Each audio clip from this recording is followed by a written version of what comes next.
Syederalun KKB Papua kembali berulah. Kali ini, seorang anggota TNI dan seorang warga sipil tewas dalam serangan tersebut. Seorang prajurit TNI berinisial Praka JM dan seorang warga sipil perempuan berinisial TM meninggal dunia dalam sebuah serangan kelompok kriminal bersenjata di Kabupaten Puncak, Papua Tengah pada Jumat 3 Maret 2023. TM yang merupakan warga asli Papua meninggal karena ditembak KKB saat berada di Kampung Pamebut, Distrik Iyugumoak sekira pukul 10.58 waktu Indonesia Timur. Sedangkan Praka JM yang bertugas di Satgas Yonif Rider 303 SSM meninggal saat berusaha mengevakuasi jasad TM.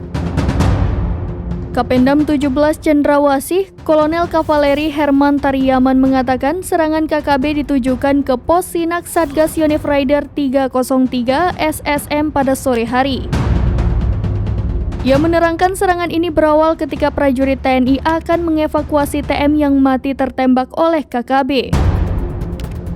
Para personil TNI berusaha mengevakuasi korban ke Puskesmas Sinak. Saat itulah KKB menembaki para personil TNI dan terjadi baku tembak. Praka JM yang mengalami luka tembak masih hidup ketika dibawa ke rumah sakit Sinak. Namun, selang beberapa saat dinyatakan meninggal dunia oleh tim medis.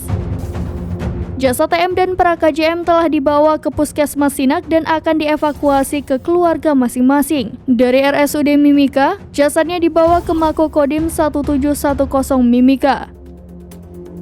Proses evakuasi jasad Praka JM dari Puncak menggunakan pesawat PT Smart Air PKSNG dan tiba di Bandara Moses Kilangin pada Jumat sekitar pukul 17 waktu Indonesia Timur. Adanya proses visum terhadap jasad korban dibenarkan oleh Humas RSUD Mimika, Luki Mahakena.